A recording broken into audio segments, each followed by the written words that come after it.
Pleased to have a panel on the Allied System for Geospatial Intelligence, where we're joined by the United Kingdom, New Zealand, Canada, and Australia. And as Director Cardillo clearly pointed out, he has picked Dustin Gard-Weiss as a capable leader for the Allied System of Geospatial Intelligence, and you can help us today make magic happen. Thanks, I'll do my best. Okay. Please, have a seat. Thank you. Would you pass me water? So by way of introduction, I'm privileged to share the stage with my colleagues who individually represent their respective GEOINT organizations and collectively, along with NGA, form the Allied System for Geospatial Intelligence, or ASG. As has been discussed earlier today and throughout yesterday, we must partner differently. We must think about partnerships differently. We must figure out how to better embrace our differences, how to leverage the unique contributions and respective strengths of each member of our enterprise, and so ultimately about guaranteeing decision advantage over our adversaries. So with that as a backdrop, allow me to take a few minutes to introduce our panelists. First, to my immediate left is Alison West. Alison serves as the Assistant Secretary for Geospatial Foundation and Support at the Australian Geospatial Intelligence Organization. In this role, she is responsible for leading AGO's foundation mission and also more broadly for advanced analytics and data management, in addition to supporting capability development. Alison recently joined AGO and previously oversaw capability analysis for maritime systems. She has extensive experience across the Australian Ministry of Defence, having served in a range of policy, capabilities, legislative, and parliamentary support roles. So Alison, welcome. Thank you, Justin. To her left is Colonel Eric Vandenberg. Eric is the Chief of Staff, Directorate General of Intelligence Policy and Partnerships within the Canadian Forces Intelligence Command. He is also the Geospatial Intelligence Policy Lead for the Canadian Armed Forces.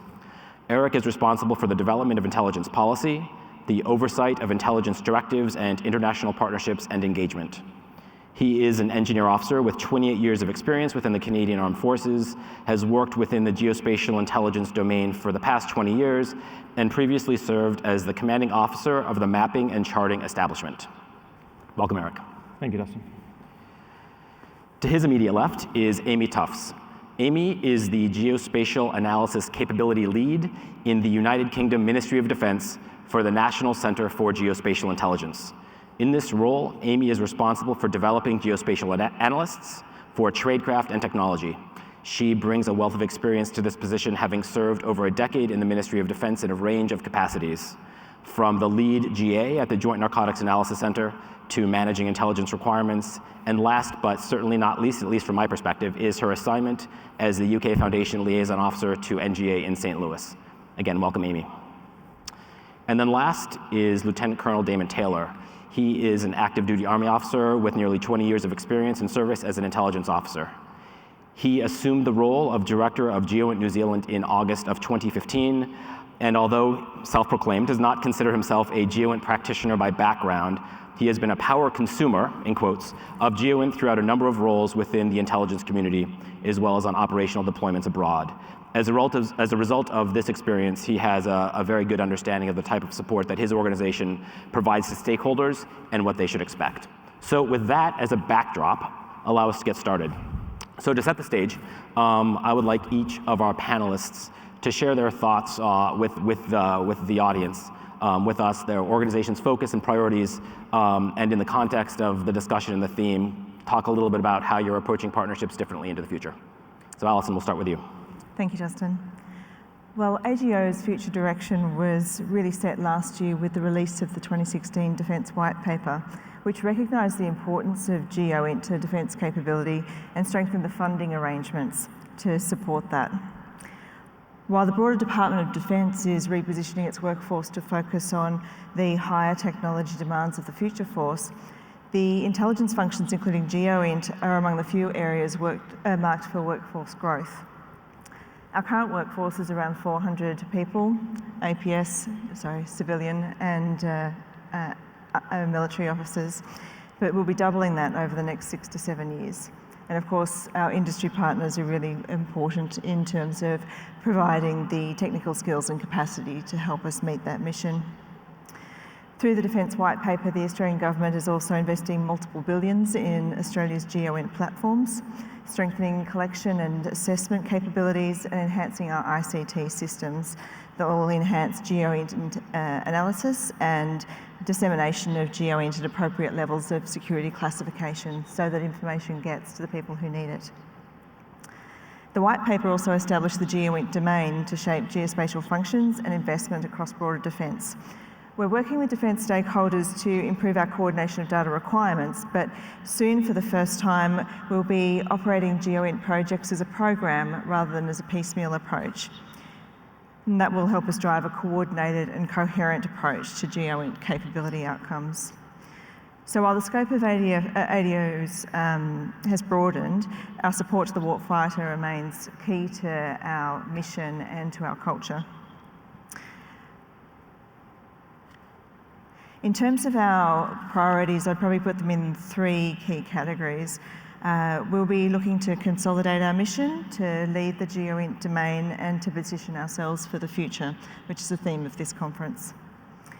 Strengthening our relationships is a core part of how we're consolidating our mission. We're integrating across the defence organisation, both as a leader of the domain, but also as a provider of GEOINT data and services. We've already started embedding our GEOINT teams in parts of defence that are supporting ADF capabilities and operations. We're strengthening our relationships with other Australian government agencies, both within the national security space, but also with the Bureau of Meteorology and Geoscience Australia. We're continuing to support and grow our partnerships with traditional international partners, but we're also investing resources and thought into how we position our relationships with non-traditional partners, industry and academia. In terms of leading the GEOINT domain, as I mentioned, we've brought hydro, METOC and aeronautical charting functions into the fold, and these organisations are now enjoying a period of reinvestment as a result of the Defence White Paper funding to AGO. There's work to be done, though, to hardwire those functions into our business and to realise the benefits. AGO is also leading the domain by establishing relationships with defence capability projects with GEOINT requirements, functions and implications. We're finding, though, that each project's at a different stage of maturity and understanding their GEOINT requirements and implications. We need to get involved earlier in the capability development life cycle, including to arrange plans for their access and integration to our data and systems. So as we look to positioning ourselves for the future, as I've already mentioned, AGO needs to grow at both our workforce and our capabilities. We'll integrate new collection capabilities and geospatial data into our business, primarily by drawing on the offerings of industry. We'll be introducing automation, and we've identified a number of routine tasks in the foundation production space for modelling as we work towards that objective. Training and tradecraft will need to evolve to reflect the changing nature of our business, and we're considering the balance of depth and skills of our workforce as we think about the big data challenges ahead. We're asking ourselves, is the balance between generalists and STEM skilled personnel right? And if we presume that we need to grow the qualified scientific workforce, how do we best approach that? I think it's also important to note that while our numbers are relatively small, there is a leadership challenge in doubling the workforce in such a short period of time, both in recruiting the right people, but also in embedding effective arrangements that support a larger and more geographically dispersed workforce. Drawing on Dr. Murdoch's comments yesterday, the soft skills of leadership, collaboration and advocacy are becoming increasingly important at AGO. There's a large amount of work to be done, obviously, to achieve the government's intent for GEOINT, and we'll be working closely with our Defence, Australian Government and international ASG colleagues to try and achieve that. Thank you. Thanks, Alison. Eric, please. Thank you. As Dustin mentioned, I'm a member of the Canadian Forces Intelligence Command, and our commander's mission is to provide credible, timely, and integrated intelligence to our senior leaders throughout the chain of command, right down to the tactical warfighter. Not within the actual mission statement, but a word that underpins really what our mission is about is trust. And it's trust not just in what our customers have in the products and services we provide, but it's also the trust we have with our partners, whether or not they're other partners within the Canadian Armed Forces or our international partners, such as the folks here on the stage with me today. And it's really that trust that drives our partnerships and our partnerships engagement as we look to the future. We look to leverage what our partners are doing, whether or not they're other military, other government, or industry partners, to ensure that we are positioned to take advantage of the revolution that Robert spoke about this morning. We are an organization that is dependent on technology. It's essential that we understand what the information environment is going to look like. We need to understand what our allies are doing in this space so that we move forward together. We need to position ourselves so that we are ready to exploit the vast amounts of imagery, data, and information that will be available as the ever-increasing number of sensors become ubiquitous across the globe. Arguably, technology is very important, but it's not necessarily the most important part of our business. And one of the prime priorities of my commander is looking after his people, looking after the workforce. Arguably, our people are the most important priority. They are our most important asset. And we have to make sure that we give them the training, the skills, and the tools to be able to do their jobs more effectively and more efficiently, not just today, but looking into the future. The priority of my commander is not just to support those individuals as civilian employees and military personnel, but support their development as professionals within the intelligence domain. We're embarking on a new model within our civilian workforce of how we recruit, how we train, how we employ across the spectrum, not just within the Canadian Forces Intelligence Command, but across the entire Canadian Armed Forces, all of our civilian employees, specifically the intelligence analysts and the imagery analysts. And finally, how do we retain them? And then how do we leverage their skill set once they've left the government service? How can we take advantage of those skills in terms of mentoring the workforce that is coming behind them? Right now, if you were to visit Ottawa and you wanted to visit the geospatial intelligence elements of the Canadian Forces Intelligence Command, you would have to go to 3 or 4 different sites. We see this as one of the weaknesses in our current construct, and we see a future. Well, not only will the Mapping and Charting Establishment, which does our foundation GEOINT, the Canadian Forces Joint Imagery Centre, which does our geospatial intelligence analysis, and other elements of the command, we will bring that all together into one site. But that's just one step. We see a future where the Canadian Forces Intelligence Command is actually co-located in Ottawa with our operational commands so that we can provide that intelligence support to operations in the same building so that we can work hand in hand with the intelligence community, but also the operational community in one space, providing that support. Really, it's a question of intelligence supporting operations, and geospatial intelligence is that discipline that actually underpins everything we do within that intelligence support to operations field. One current example of where we're providing that geospatial intelligence support directly to the warfighter is the deployment of the Canadian Armed Forces Unclassified Remote Sensing Situational Awareness System, or URSA for short. URSA is currently deployed to OP Foundation, which is the Canadian Armed Forces' contribution to the multinational counterterrorism effort in the Middle East. URSA, which is a commercial satellite imagery download and exploitation system, is contributing to greater situational awareness and maritime domain awareness in the Middle East. And as such, it's allowing us to bring our capabilities forward and remove the time delay gap that we traditionally see right now in processing that maritime domain awareness information. When we talk about partnerships, we talk about working together, one of the areas that we're looking at right now is standards and certification. So standards as they would apply, not just in the foundation side, which arguably are quite mature, but across the entire geospatial intelligence discipline, so that we can take the lessons that we've learned from the great work that was done in standards in programs such as the MGCP, and as mentioned this morning, the TREX program, and bring those over to the geospatial intelligence analysis side. And as well, we're also looking at certification.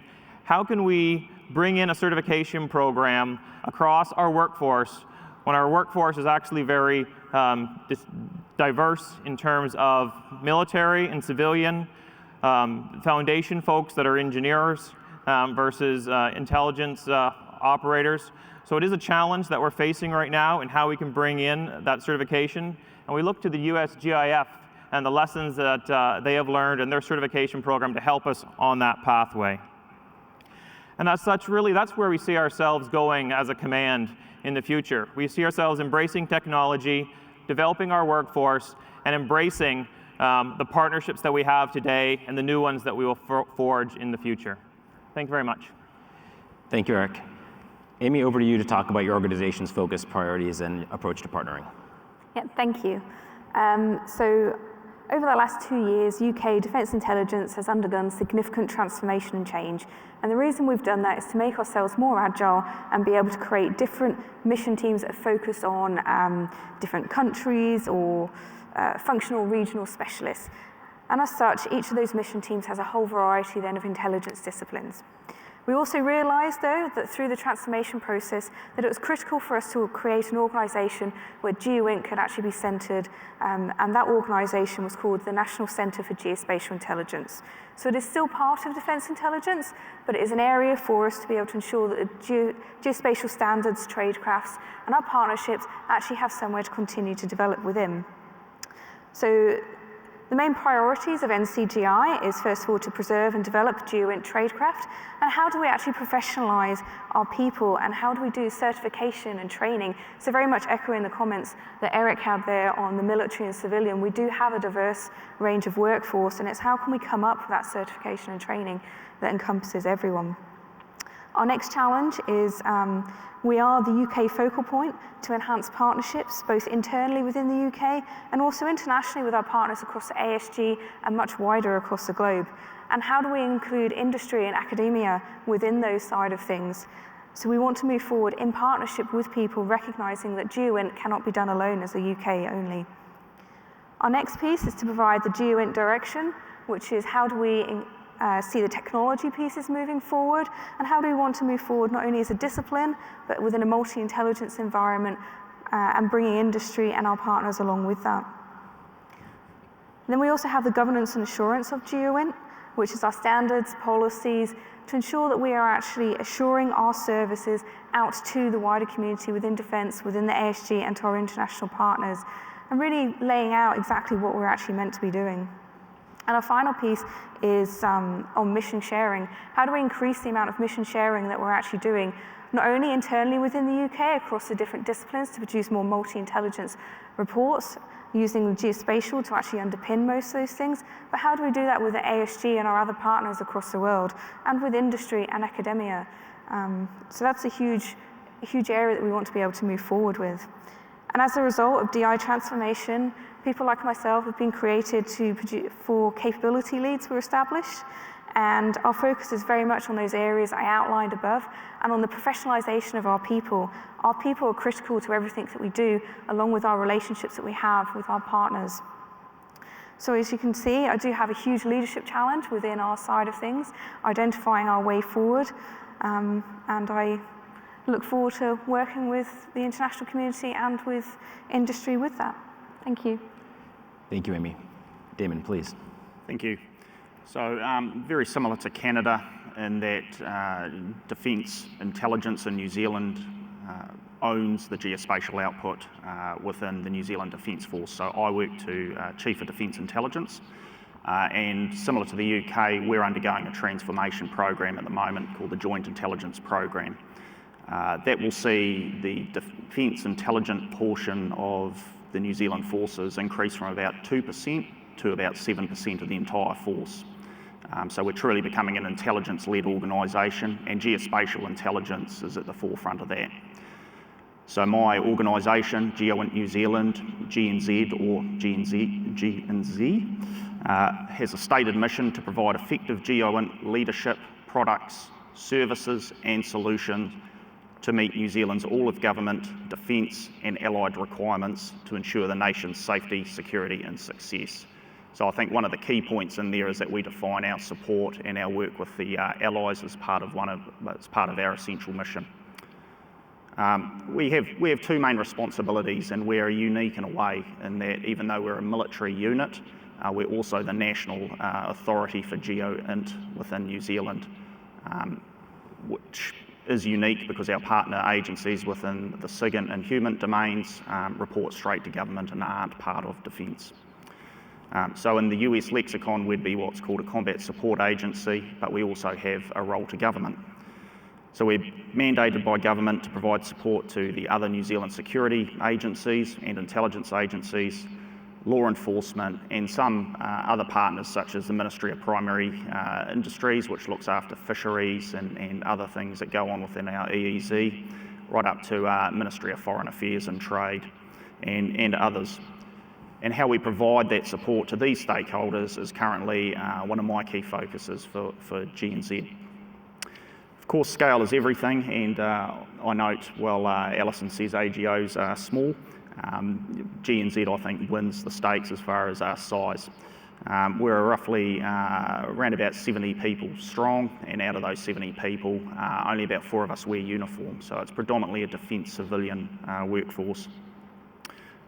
But with size comes some benefit. We're very agile in that we don't have a lot of bureaucracy around us. If we want to pick up new capabilities or look at going down a new path with some of the technology that comes out, we can move pretty quickly towards that. And we have taken part in a number of initiatives with our partners on the stage here where we've looked at sending people overseas to gain that experience. And with partnerships for us, given our size, partnerships are key for us, and particularly within the ASG construct. In other areas of the ASG, where some organisations might have hundreds or thousands of people within a particular directorate, we'd be lucky to have maybe 5. So we've got a limited resource, and we need to look at where we apply that to best effect. And we can't do everything, so we rely on our partners to look at perhaps not having to relearn lessons, looking at where we can leverage what other people have already done, and seeing where we can contribute in a meaningful way with our scarce resource. As well, within New Zealand, there is a growing GEOINT enterprise across government, and there is an expectation from government that GNZ will take a lead within this community. So we need to partner with other agencies, most notably Land Information New Zealand, who serve a similar function within New Zealand as the USGS does here in the United States. And we also have to partner better with other agencies that may have a GIS or imagery capture function, such as the New Zealand Police or the New Zealand Fire Service.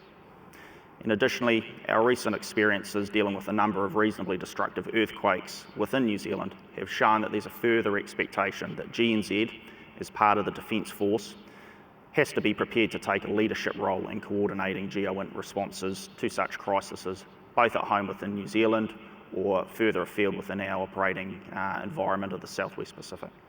Thanks. And now for the question and answer. So please write down your questions or text them. I have a few to get us started. Damon, let's start with you, because you ended your remarks talking about the devastating earthquake of last fall. Are there any lessons learned that you can share from your experience, and then how can we as a broader community learn and build greater resilience in support of our community rules? Sure, thanks. So a bit of context. So just after midnight on the 14th of November 2016, New Zealand was hit by a 7.8 magnitude earthquake in the South Island, as well as causing significant land damage in the region where it was centred, including changes in topography, the blocking of the main state highway running through the South Island, and the raising of the seabed in some places by 10 metres. It also created significant damage further afield in our capital, Wellington. This saw damage to Defence Headquarters, where GEOINT New Zealand and our hierarchy is based, to the point that the building has now been condemned, so we haven't been back in it since. So we were faced with both having to provide support to a disaster response within our own country, and at the same time we had a business continuity problem with actually how do our people get to work and how do we provide that support. Luckily, GNZ had a number of sites, so we were able to move effort reasonably painlessly between those sites and look at how we provide that support. So some of the lessons that have been identified, and I say identified because I don't believe a lesson is learnt until it's actually implemented as business as usual, and we're not quite there yet in some of those areas. But there needs to be one source of the truth, and it needs to be timely. A good example of this would be an understanding of what lines of communications were still open after the earthquake. So we had local councils, Land Transport New Zealand, the New Zealand Army, GEOINT New Zealand, and a myriad of other agencies, all producing very good products depicting which roads were passable and which were not. And some of these were being disseminated very quickly via social media.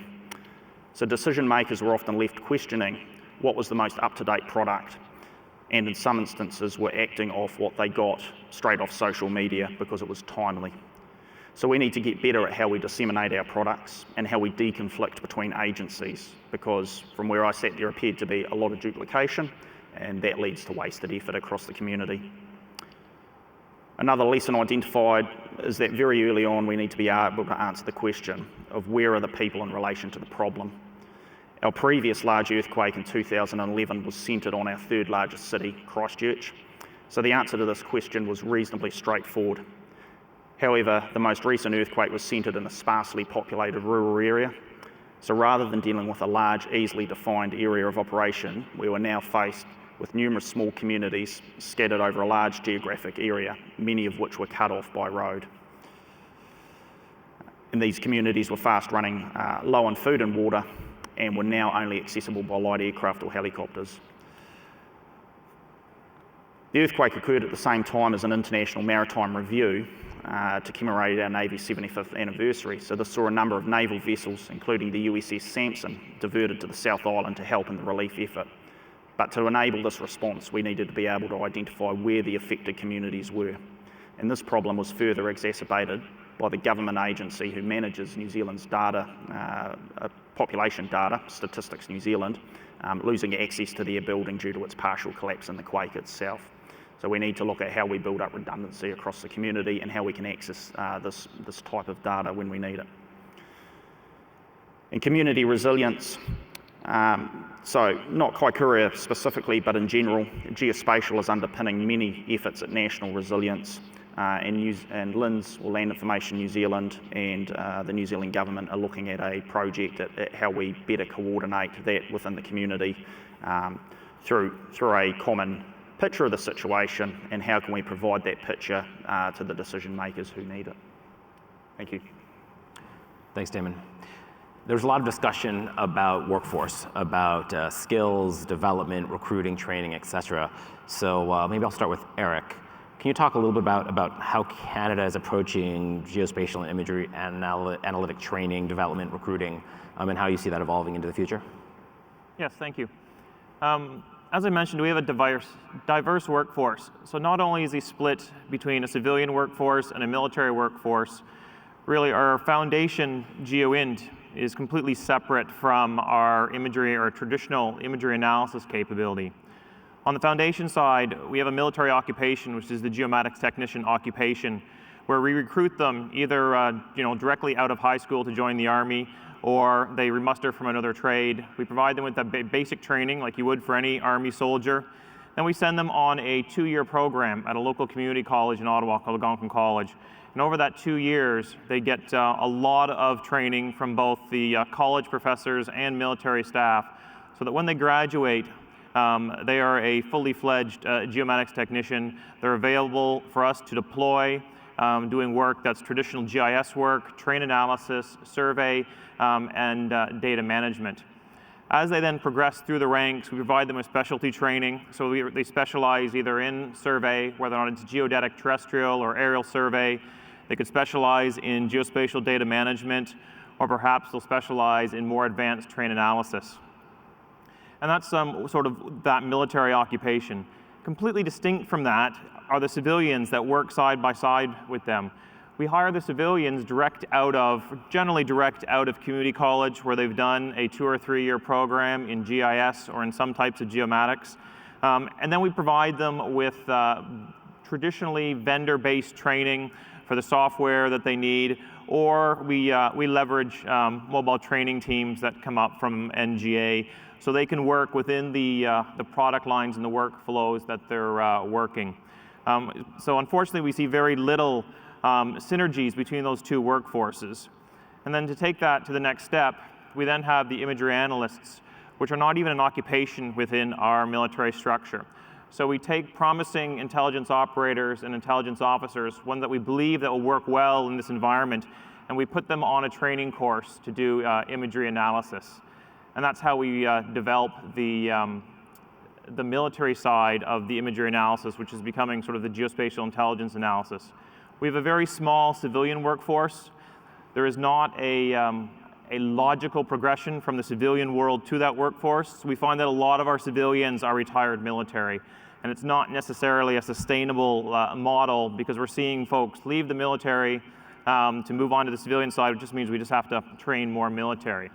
Where we'd like to go with this is to a more integrated model across the entire system.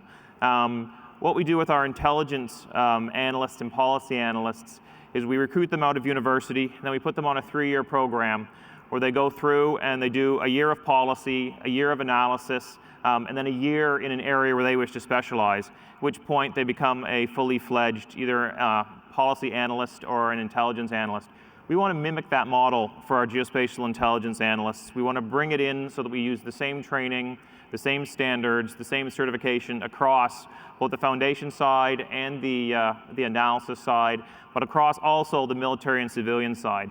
And that's where we want to go in terms of a future, is a more joined up training environment. Instead of having 2 schools, one that does traditional geomatics or geosupport and one that does traditional imagery analysis, we want to bring the schools together, provide that training in one spot, leverage our academic partners as required, and try and develop a workforce that has a lot more synergies.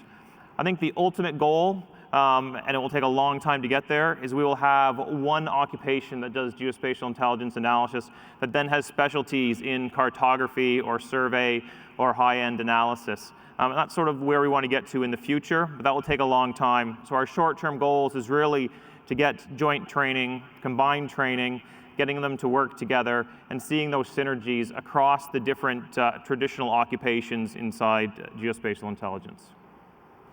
Thanks, Eric. Aimee, I'm sure you have a perspective on this since you're responsible for managing today's geospatial analytic workforce as well as shaping them for the future. Would you like to share your thoughts on that? Yeah, thank you. So we've been doing geospatial analysis in the UK now for a while. However, what we'd be doing is we'd conduct analysis on operations or for a specific particular problem set, but then we didn't actually carry forward this into every day, so we didn't consolidate our learnings and our technique and tradecraft of what we've actually just learned. So that was one issue of what we've been doing. Another one is that our intelligence customers didn't actually understand what we could do as geospatial analysts and how we could support the intelligence community. So there was a lack of understanding on their part.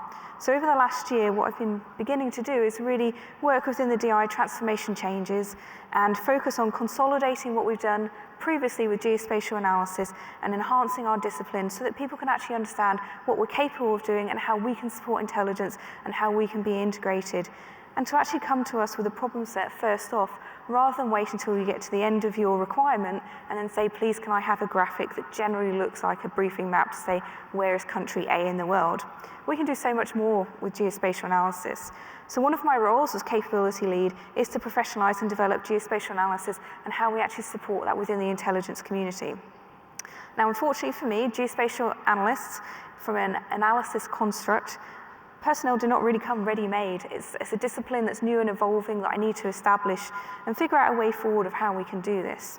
Now, at the moment, I have cartographers who are absolutely fantastic at how to visualize information and really get a clear and consistent message back across to the customer. But what they're really focused on is how they actually support standard operating procedures, how they might do an MDG graphic, or how they might do a briefing map. And they do not necessarily always adapt to how the intelligence mission might require an ad hoc product or how we can actually represent some information. I then have some highly trained GIS operators. And these are incredible analysts actually looking at what data they have at their disposal and then coming out with a considered picture, a way forward of taking a variety of factors to answer a particular problem set. However, then I actually have a gap when it comes to geospatial analysis and supporting the intelligence. Because we do also, as geospatial analysts, don't understand necessarily the intelligence community and how to answer some of those questions. And that's really a role that I found the industry is starting to actually help us to fulfill. So for example, recently we had a problem set which was to identify some roads and some buildings in a particular area and describe more about the functions of that building and what that building was like. So my cartographers went away and they very accurately depicted and digitized the roads and the buildings, which was fantastic. My GIS operators, they then assessed how that data was actually captured to provide a picture moving forward. However, we then couldn't actually answer the true intelligence question, which was more about the particular building and what it was actually constructed of.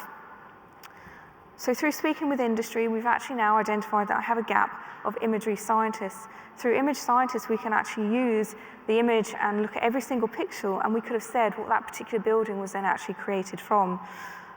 That would have meant I could have then actually answered some of my intelligence questions. So it's how can I actually develop my geospatial analysts to be able to have more of that tradecraft? How can I do the certification to ensure that we do it the same and consistent across? So to grow the geospatial analysts and intelligence, I've established something called a capability integration team. And this is a mixture of intelligence disciplines because it's important to recognize that we can't do everything geospatially on our own, and we do rely on other disciplines to be able to help provide us information. So this particular team is currently of about 12 strong. It's geospatially led team. I feel it's important to actually be geospatially led so that we can provide that where element to people, which is often forgotten. And that particular team is going to be tackling the hard and difficult problem sets that may have otherwise gone unknown or unsolved really within the UK community. And we really will be working with the ASG community, our international partners, and again with industry and academic to really help us move forward on how we can actually improve our capability integration and answer some of those difficult problem sets. In turn, that will actually help us to actually develop and enhance our geospatial analysis and integration with the intelligence community. We've also, through this, recognised that the imagery community, which is a very distinct community in the UK, that they actually require to be able to do GIS themselves.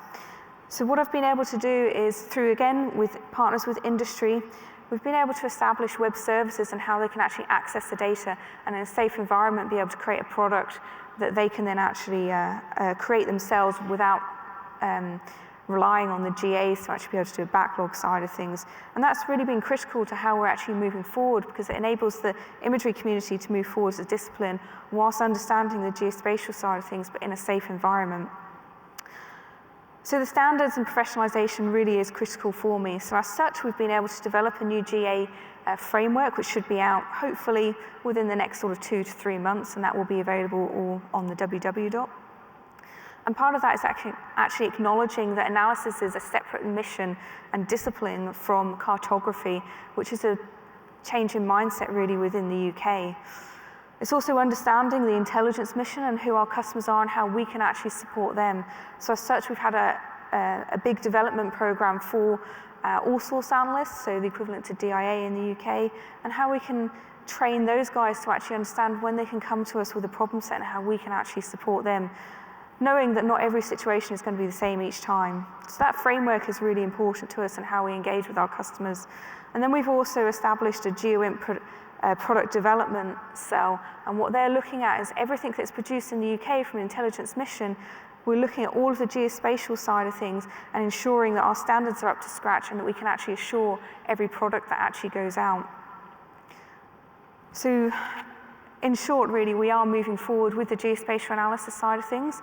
We are trying to consolidate what we've actually learned and how we move forward, not only by ourselves, but with our partners.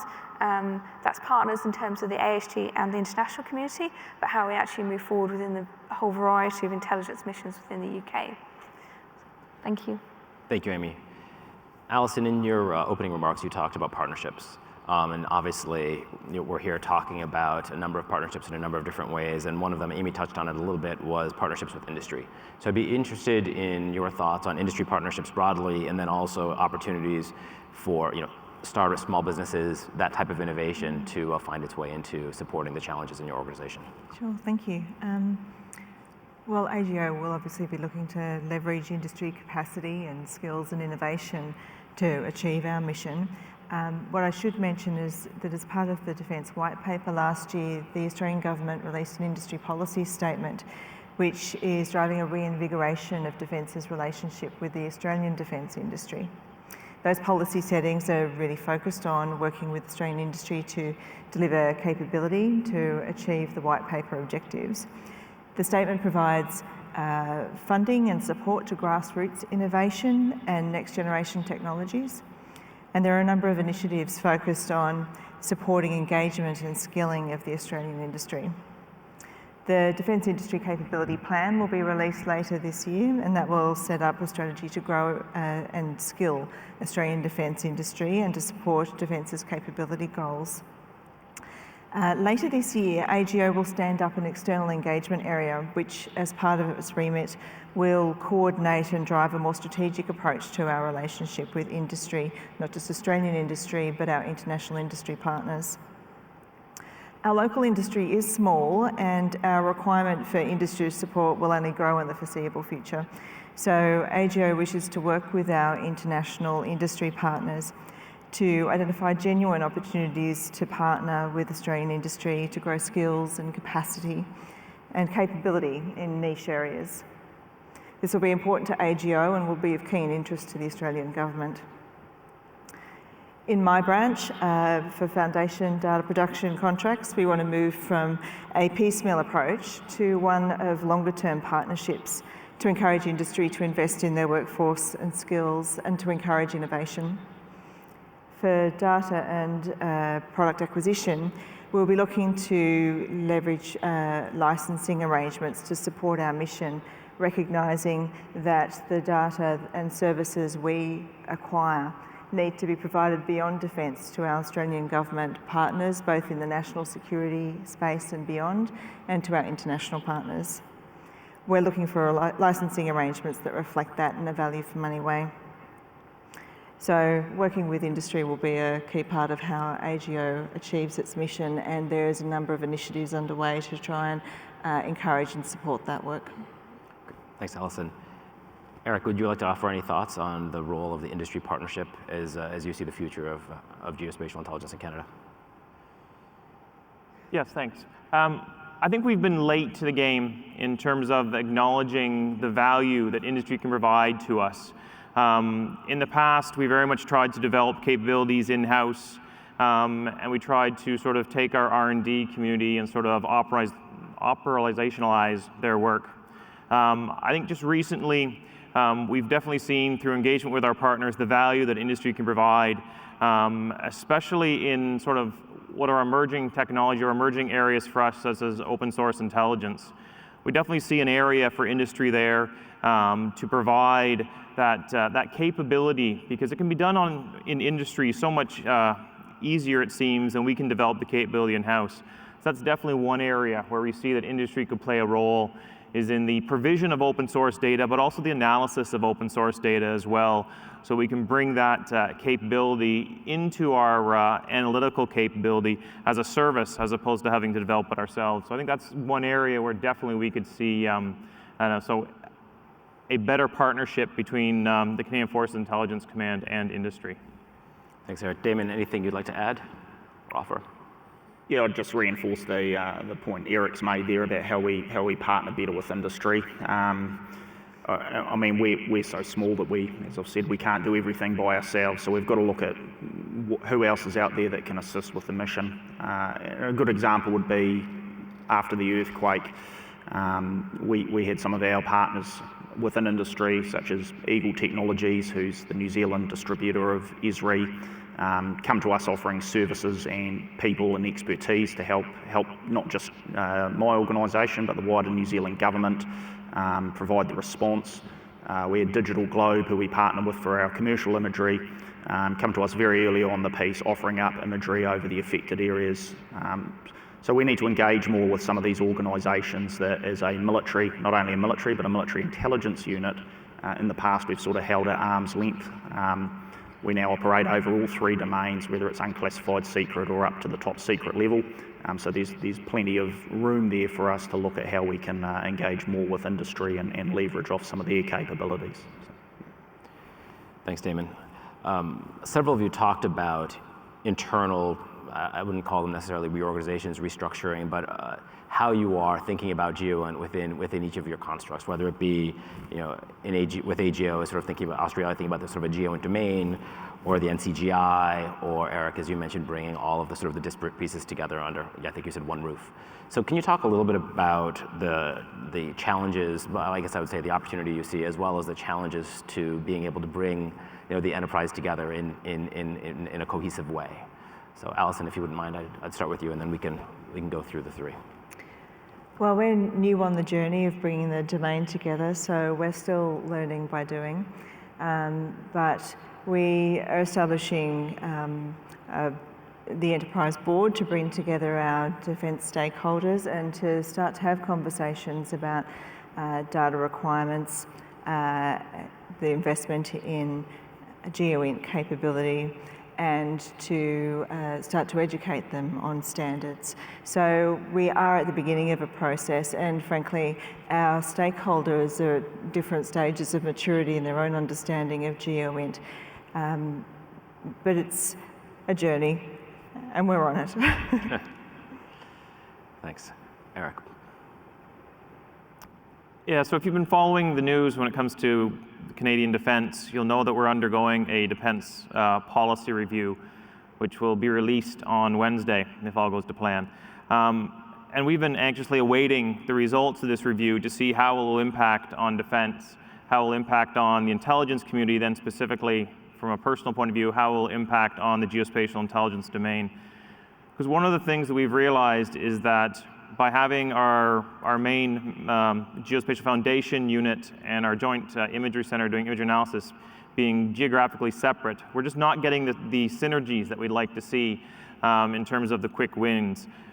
We've embedded geospatial folks within the imagery analysis unit to provide that work, but really we see bringing those units together and co-locating, which doesn't even go as far as actually bringing them together in terms of the NGA model or the AGO model of bringing them all together into one unit, but just bringing them together so that they're in the same building. We want to see some synergies.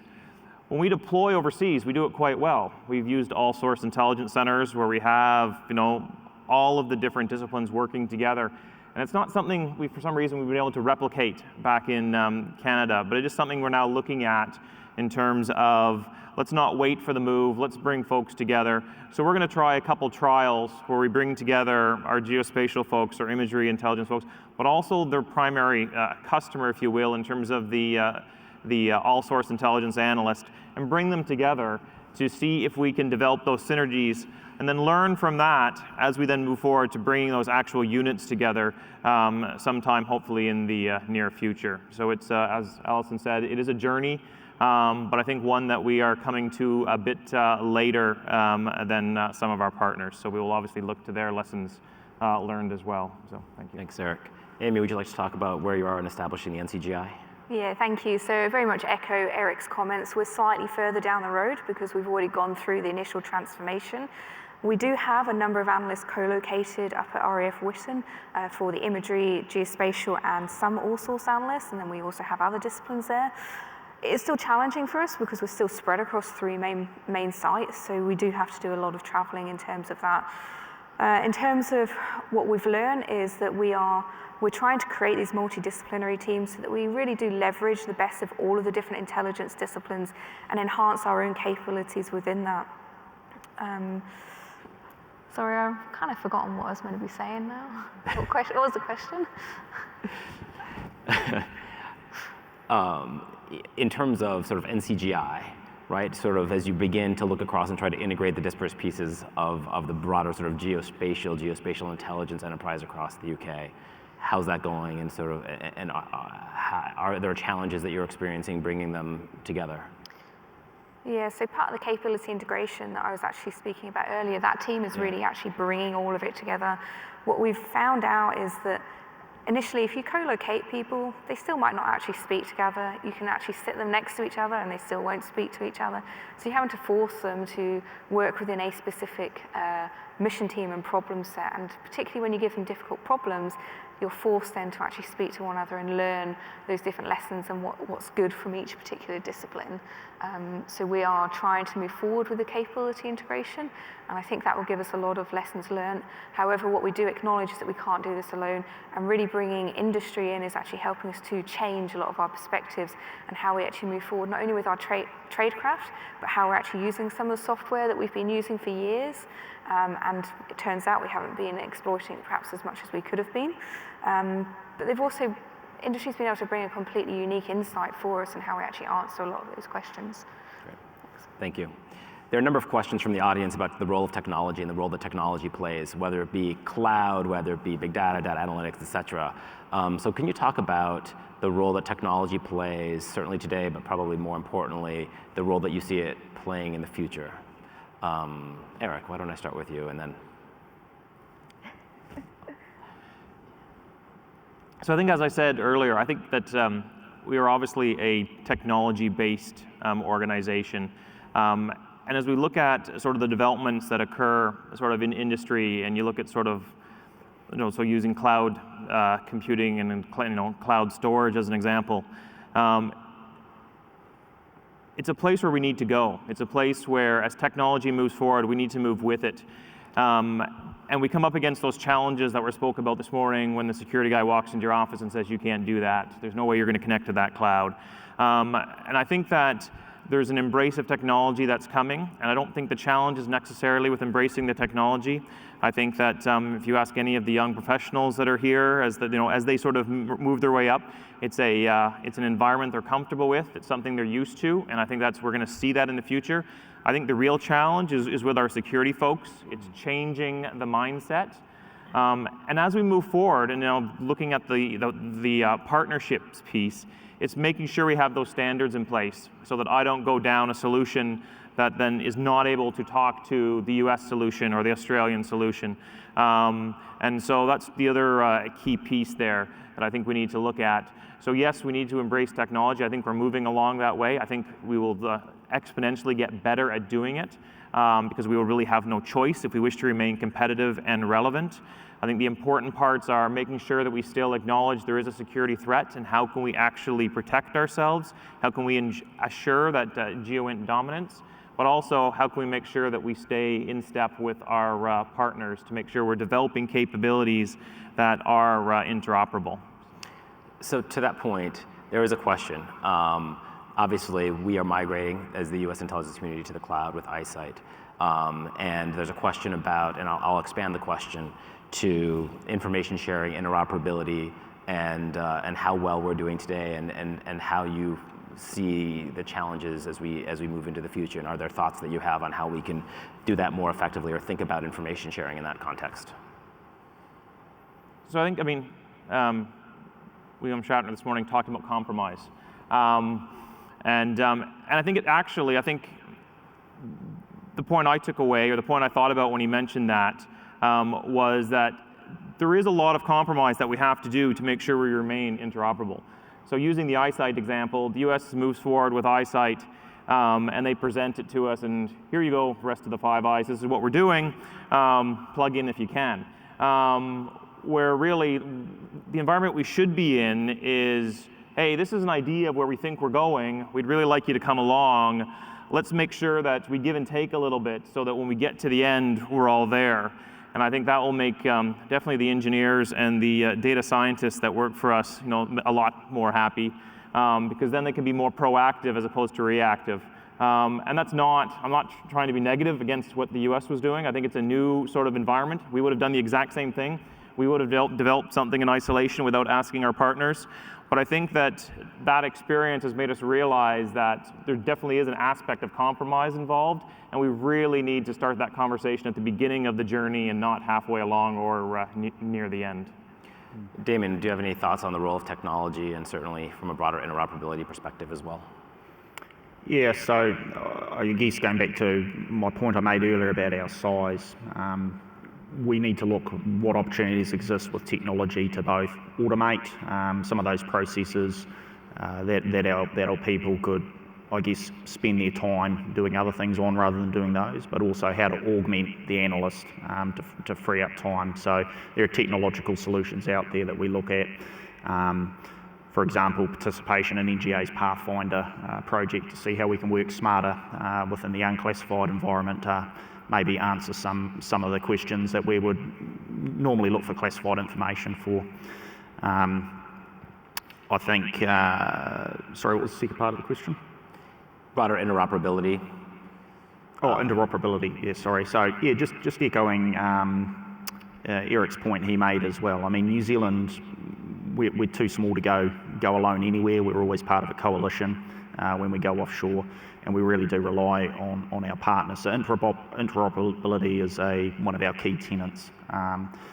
So we need to stay abreast of what's happening in the community.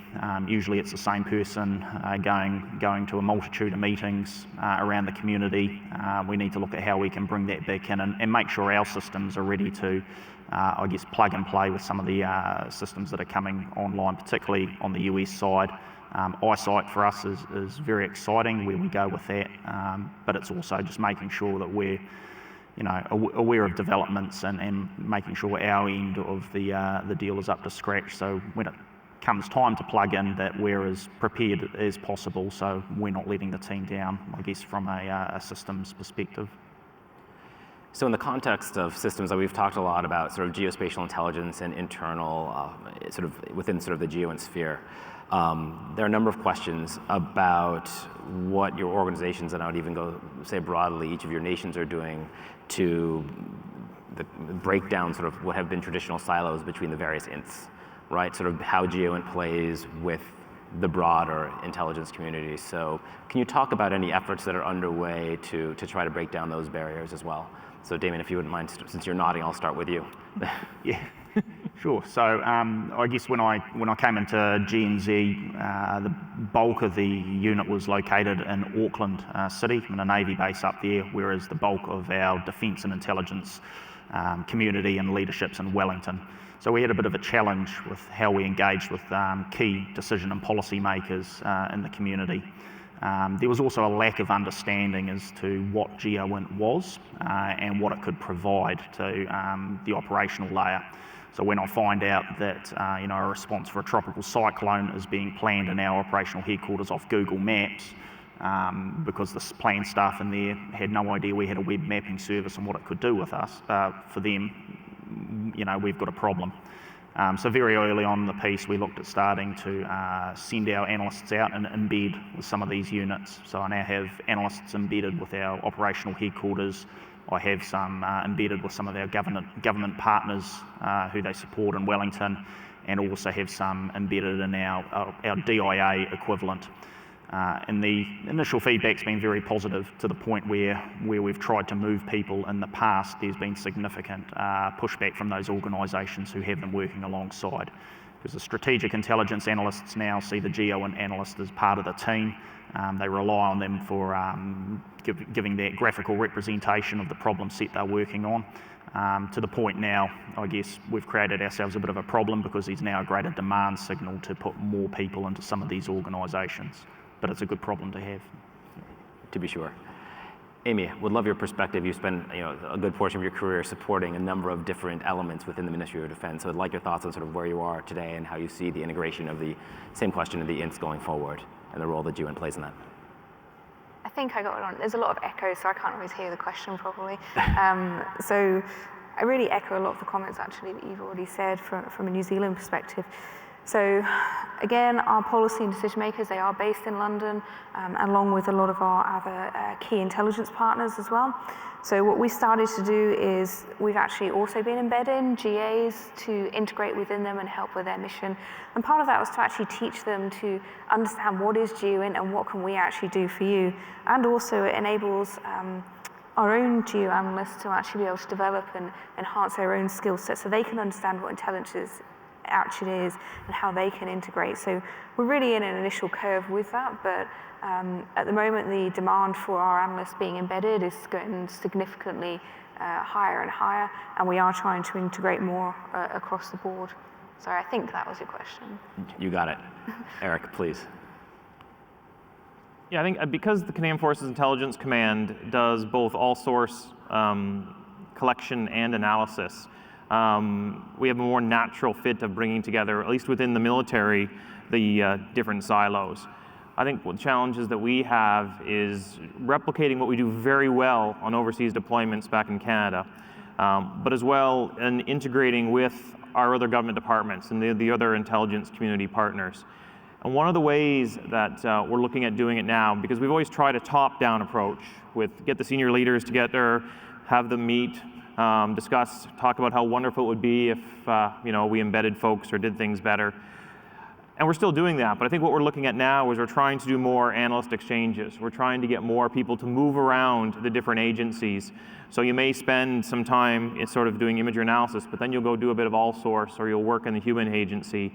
And so as people move around, they'll get a better appreciation for the different capabilities. And then at that worker level, they're able to sort of influence what's going on at the product development stage in terms of the intelligence product, and they can reach back to their old agency or their old department and say, hey, I need some help with something. And I think that's a way that we're trying to sort of overcome the traditional stovepiping of the intelligence disciplines. I'd also add there that I mentioned before that in AGO we've been placing GEOINT teams with primarily our ADF customers, but we've also been putting some of our teams in with the other defence intelligence agencies, and that's been a great success. We've been producing joined up products, and we've had a great deal of positive feedback from those agencies. I think that's it. Thank you. In our waning 3 minutes, and the reason I mention that is just in the interest of time and certainly standing between you and lunch. Are there any last thoughts, comments that you would like to share with the audience before we wrap up? And I'll start, Damon, at the end with you if there's anything. You don't have to, by the way. It's purely optional. I think from my perspective, there's still a lack of understanding within particularly the New Zealand defence community, but also the government community, as to what it is that GEOINT can actually provide. So we have a marketing issue back home that we're trying to address. A lot of the times, I find when you go out to some of these agencies and you show them some examples of some products and show them what they can do, their eyes light up. I mean, there's a lot of power that we can bring to bear, but it's actually getting out there and engaging with some of these agencies and selling the story. So yeah, that's been a focus of mine and will continue to be so. Yep. Great.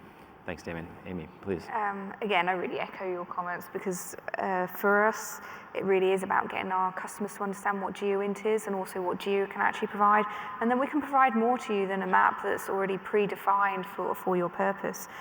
So getting that piece of understanding, but also trying to understand and develop a tradecraft of what we mean by geospatial analysis and how we are supporting the intelligence environment is a major challenge for me. So if there's anyone out there in industry that feels like you can help support me with some of those ideas, I'd very much like to be able to hear afterwards. Thank you. Thanks, Aimee. Eric. Yeah, I guess I'll come back to what I said about our mission statement and the fact that really underpinning all that we do, whether or not it's our relationship with our customers or it's our relationship with our partners, it all comes down to trust. It all comes down to developing that trust and nurturing that trust and ensuring that even though you may have differences of opinion, or even though you may want to head off in different directions, as long as there's that element of trust within that relationship, we know that we're eventually going to come back together, and we'll move forward together. So I think that would be the point that I would leave. That if nothing else, we need to make sure that we have that relationship as we move forward, whether or not it's with our colleagues here up on the stage, and their organizations, or it's with our industry or academic partners. And I guess the last point I'd like to say is I just want to thank Dustin for moderating today. They've done a great job. NJ is a great partner, and really, I just the patience they show us as we move forward is wonderful. So thank you. Thanks, Eric. and that was not a paid endorsement for NGA. Alison, please. Oh, thank you. Look, I'm new to the GEOINT environment, but I guess what struck me is that the importance of the strategic relationships is just so it permeates our discussions, permeates the way we do our business, and we really value the partnerships with our defence colleagues and our Australian government colleagues, but particularly our ASG and industry colleagues as we work to achieve the mission. Thank you. Thank you. Thank you for joining us today. And I'd also just like to highlight in 18 seconds, if I might, that although this is really about highlighting the individual organizations on the stage here that together comprise the ASG. As we think about partnerships and as we think about the GEOINT enterprise, it's, as I said before, it's the US, it's the whole of the international community, it's government, industry, and academia all working together to create greatest advantage for those whom we serve. So thank you. Thank you. You get out of a partnership what you put in, and it is clear how seamlessly you worked across each other. So the contribution coming a long distance to help us learn, we really do appreciate it. We talked a lot about interoperability. www. is a term we would not typically use, but we'll now embrace that into our lexicon, so that as we work transatlantic and trans-Pacific, we can take advantage and go north. So thank you very much for your contribution, Dustin. Appreciate it. Thanks, Jeff.